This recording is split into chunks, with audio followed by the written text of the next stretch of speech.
What's up, boys and girls? Bobby here from Picky Tipsters. Quite a lot to get through today. I'm going to talk about three topics. Okay, the first one is our main account bets. The second one is gambling addiction, gambling problems, and the third one is cryptocurrency, which is an interesting one. Okay, let's kick off with how we're doing so far this season. Just looking at the last few bets. The last video I made was for the Arc de Triomphe. We didn't do too well there. Battash let us down. I think that was our only bet. Yeah, Battash is a bit of a letdown. And we did a few bets on a Saturday that weren't too good either, but we got a place from Lihu, David Evans' horse, which got us back some money. Then a week later, we backed Persian King at Newmarket, that obliged, which was good. And then a week after that, Recolitos came forth, ran a good race, just don't know what happened there. I guess he's just one of those horses that win in France. Yeah, that's about it. So we're currently standing at 275 points, 0.4. It's not bad. Way more comfortable than last season. Last season we were a week before the Breeders' Cup. We were in shit, man. We were doing terrible. So we're still sitting in a comfortable position. Recently we've backed Reckless Endeavour at Newcastle and Brandy Spirit. Reckless Endeavour ran okay, but didn't oblige. It needed a stronger pace, I thought. That's why I didn't go mad on it. And Brandy Spirit managed to get third at 40 to 1, which was good. And tonight today we just backed Go Another One. Ran a creditable second. I think the penalty got the better of him. It ran a really good race. We got each way, so we only lost a couple of points. No harm done. And also Melody of Scotland. From the benefit of hindsight, I think I kind of made a little bit of a blunder there, because I don't know many horses that are 4 years old who can stay 2 miles 5 at Cheltenham. I should have left that one out. I mean, it's still a very young horse. You need a strong sort of 6-7 year old to go over the hurdles at Cheltenham. Cheltenham's a bit of a roller coaster. You know, had it have gone to Plumpton or Fontwell or Newton Abbot, it would have been okay, but Cheltenham, you really have to stay up that hill. So a little bit too taxing for a 4-year-old, and I should have thought about that. I just maybe fell in love with the idea of Alan King and JP McManus, and I thought, okay, this could be one with a lot of potential, which I still believe in the horse, but I think 4's a bit young at the moment, and I think he still needs time to grow. All right, onwards and upwards. Yeah, currently sitting at 275.4. Let's talk about the bets first, because I was going to talk about cryptocurrency and problem gambling, but let's get the important stuff out of the way first, and then we can talk about the other interesting topics. Okay, so tomorrow at Cheltenham, I've got 2 bets. I'm looking at the 235 Cheltenham. I like GUMBALL, 12 points win. It's about 15 to 8 second favourite. Redition's the favourite at the moment, Alan King's horse. I think GUMBALL has a really good chance to win this race. It's the Terry Warner Rooster Booster colours, trained by Philip Hobbs as well. Yeah, I think it was a very highly touted juvenile horse last season, juvenile hurdler, and I think this season and next season it's really going to improve. It came second to Apple Shakira at the festival. It blundered on the first fence. I just think it can win fresh. It can run well fresh. I think tomorrow he has a very good chance. And in the same race, I think Colin Tizard's Paddle Your Own Canoe has a lot of potential. Is very underrated, and I'm going to go 2 points each way. Currently 7 to 1. I think Redition is slightly exposed. I believe that the horse wants to go right-handed. Also, it's carrying a penalty. So at 5 to 4, I don't think it's a backable price. I think GUMBALL can beat him. So 235 Cheltenham, GUMBALL, 12 points. In the same race, Paddle Your Own Canoe, 2 points each way. Next up, I'm looking at the Potemps handicap, 3 miles, 345 Cheltenham, and Mill Row, trained by Sophie Leach, came second in this last year at 40 to 1. I just think the lightweight, and I think carrying a lightweight is a huge benefit at Cheltenham, especially over 3 miles. It ran well last year. It's got a stiffer mark this year, to be honest, but at 40 to 1, I think you can't go wrong. I think it's got a decent chance. It goes okay on good ground. It hasn't shown much this season or at the end of last season, but I think it's a very big price. So we're going to go Mill Row, probably 1 or 2 points each way at 40 to 1. At the same price, I've looked at this horse trained by Samuel Drinkwater, General Consensus. Very unexposed, 6-year-old. It ran pretty well in graded company. I think it was 100 to 1 at Punchestown. It was up there with the pace, and it just faded late on. It could grab a race like this, you know. It could at least maybe get 4th or 3rd. I don't expect it to win, but General consensus is a huge price. Yeah, so 2 good prices in the 345. Milrow 40 to 1, probably 1 or 2 points each way, and general consensus 1 or 2 points each way. Okay, so those are my main account bets for Saturday. We don't have anything for Sunday. For those of you who are interested in betting on horses and you follow me, those are my bets for now. If you want to just carry on watching the video, you know, it might bore you a little bit, but we're going to talk about gambling addiction. Okay, so on Twitter I've noticed a lot of talk about gamble responsibly and, you know, Gamblers Anonymous, seeking help, etc, etc. Look, man, let me break it down. Let me break it down to you. Yeah, I haven't written any. This is all. I didn't make this stuff up. Okay. Gambling's like anything. It's like drinking. It's like drugs, smoking, whatever you want to call it. Okay. Addiction has nothing to do with the entertainment, the sport, or whatever activity you're doing. It's got nothing to do with them manipulating you. Okay. At the end of the day, an addiction comes from within. Okay, it's your personality. It's you that's causing it. It's you that's telling you to do it again. It's you that's telling you to pick up another cigarette or to pick up another pint. Okay, or I don't know, just do more drugs, whatever it is. Okay, so at the end of the day, the more we talk about gambling addiction, I just find it boring. I just find it a silly topic. I think yeah, people do need help, but at the end of the day, man, look, it's very simple. Okay, this game is dangerous. Okay. There are some things in this game where you cannot win, okay? And I'm going to give you an example. The casino, the house always wins. It's as simple as that. The odds are always going to be against you and never in favour for you. Unless you're a card counter at blackjack, you have next to 0 chance of winning in the long run. And that's what it's all about. It's all about the long run, okay? Sports betting, it's possible to win if you know what you're doing, if you know how to manage your finances and control your temperament, then it's possible to gain over the long run. But the problem is most people don't have the right temperament, okay?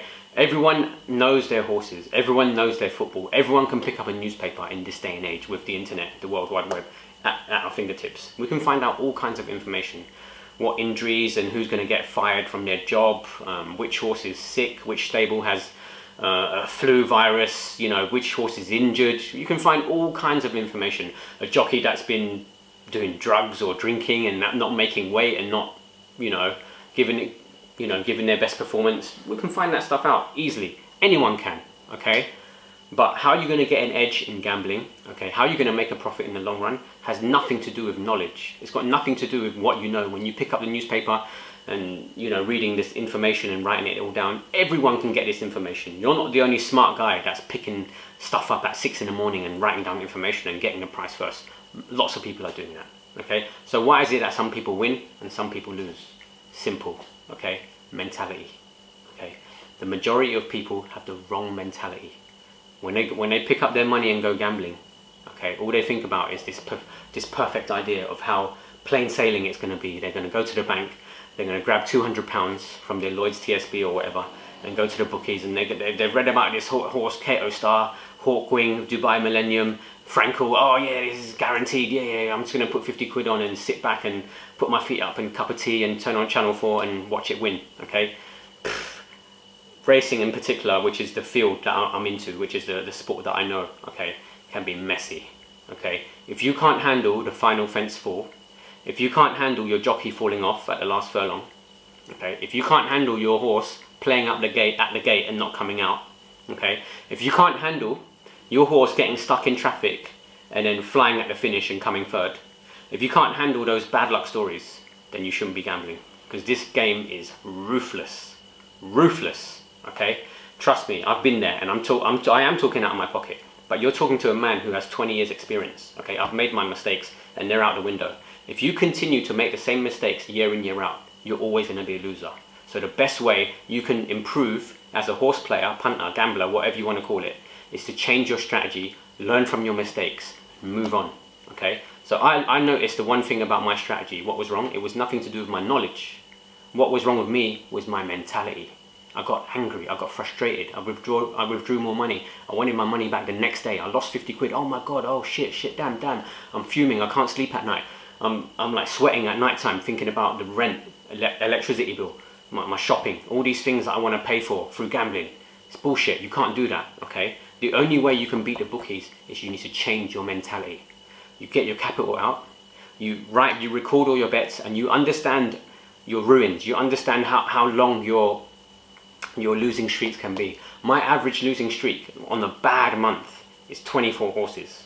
Okay, that's a lot of losers. Okay, but I know in the long run, with the prices that I back and with the knowledge that I have and the temperament and discipline that I have, I will get that money back with a profit. Most people don't know that. Most people bet and bet. Oh no, shit, damn it, I lost 100 quid. Oh, that favourite, man, he done me on the line. Oh, this bollocks, man, I'm pissed. Like, okay, next race. We're gonna get it back the next race. I guarantee you, if you have this mentality, if you bring your emotions into the game and you want to play this game, you will lose so much money you won't even remember your own face. I'm telling you now, for free. Okay, so first things first, when it comes to problem gambling, the first thing you need to worry about is nothing to do with what you know about horses or football or the financial stock exchange or cryptocurrency. Okay, is you need to change your mentality. Until you change that, you're always going to lose. Always, 100%. I tell you, I don't care who you know. I don't care if you're connected with 5 stables and you have inside information. If you know 2 jockeys and you get information from them, shit happens, things go wrong. And if you can't cope with those bad times, you're never going to make it to the top. I've made it to the top. Okay, I turned over a 99.5 return on investment last year, my first time on social media. Okay, that is an outstanding performance. I don't care what anyone says. Yes, I do have bragging rights. Yes, I am showing off, but I'm stating you facts. And if you don't believe me, go on my Twitter page and check my profit and loss chart. Okay, and that's the money I'm making. How am I making it? I've got the mentality, I've got the patience, I've got the discipline. Okay, most people, 99% of people don't. Okay, and only a handful of people who bet every day win from the bookies. Like I'm talking 5 to 6. Okay, most people, most pros that win year in year out and beat the bookies year in year out are the ones that play solid. Okay, they have a bet, they see a bet on Saturday or a Tuesday, they put money down, they lose, no problem. They wait and wait and wait and wait. 2 weeks, 3 weeks, they see another bet, great value, 12 to 1, 6 points each way. They lose, no problem. Move on, move on. Keep your emotions locked up in the locker. Put it in the safe, put a pin on it. Okay, and when you put your money down, see it as nothing. Just play the game. If your horse comes last or second, it doesn't matter, it's still lost. Okay? If your horse fell at the last or got beaten by a nose on a line, doesn't matter, it's still lost. Okay? Stop thinking about, oh, it lost by a nose. Oh, but a jockey fell off. Oh, Frankie was being a mug or whatever you want to say. Oh, John Gosden's out of form. Forget all that bollocks talk. Okay? It's plain and simple. You either win or you lose. Okay? If you win, marvelous. Write it down in your profit and loss chart, add it all up, good. If you lose, move on. Don't think about it. Don't think about like, oh, I need to pay for this and that. You shouldn't even be playing with your personal money. You should have allocated a certain amount of money for investing in betting on football, horses, whatever you're doing, okay? And stay disciplined. And if you can stay that way season in, season out, okay, and you record your bets and you see where you're going wrong and you see where you're going right, stick to those patterns and change and realize your mistakes and change and modify and become a better player. Okay, trust me, it's got nothing to do with knowledge and like what you know, who's injured for this team and which horse is sick or which stable is out of form. Forget that, that's bullshit. Everyone knows that stuff. I can pick up a newspaper, I can find out 7 things about this stable. So can you, all right? I'm not better than you, you're not better than me in terms of knowledge, okay? But I'm better than most people. Why? Because of my mentality. That's the only way you're gonna beat the bookies. Patience, discipline, good mentality. If you lose, move on. Simple as that. Okay, final topic. Cryptocurrency, okay? I had a discussion with a friend and he's trying to claim that cryptocurrency is not gambling. All right, let's get the definition of gambling from the good old dictionary, dictionary.com. Cryptocurrency is not gambling, it's investing. Haha, that's the funniest thing I've ever heard. Let's go. Okay, dictionary.com. You can check on dictionary.com yourself. Gambling, noun. The act or practice of risking the loss of something important. Okay, so you could be gambling on your shoes or your watch or your gold, whatever. But let's talk about money, okay? We know gambling is associated with money. So the act or practice of risking the loss of something important. Is cryptocurrency, Bitcoin and all that stuff a guarantee? If you put 1,000, 2,000, 15,000 quid into the cryptocurrency account and you start watching the graph go up, the line graph go up, is it a line graph? Yeah, line graph go up and down day in, day out. Oh yeah, you made this much and then it goes back down, whatever. Is it a guarantee? No. So by the definition of dictionary.com, I believe cryptocurrency is gambling. As a matter of fact, I could cross-reference that. If you go to one of the articles on Forbes, Warren Buffett, who's a multi-billionaire, claims that cryptocurrency is most definitely gambling. It's not a sure investment. As a matter of fact, I don't believe any stock market, any financial stock exchange is any form, in any way different to investing in a football match or horse racing or Betfair, whatever. It's just a more sophisticated way of playing with money. Like, you can tell your wife, oh, I do cryptocurrency. She's not gonna like look at you and go, oh, you know, she's gonna say, oh, well done, babe. Like wow, you know your stuff, don't you? You're like trading stocks and shares and Bitcoin. But if you tell your wife, oh, I play horses and football, they're gonna be like, oh, you're a degenerate gambler, you're a mug, like you don't know your shit. Like, that's the only difference between cryptocurrency, betting on horses and football, is that it's more socially acceptable. Like, your wife's not gonna bitch at you. But if you tell your wife you're playing horses, you're basically screwed.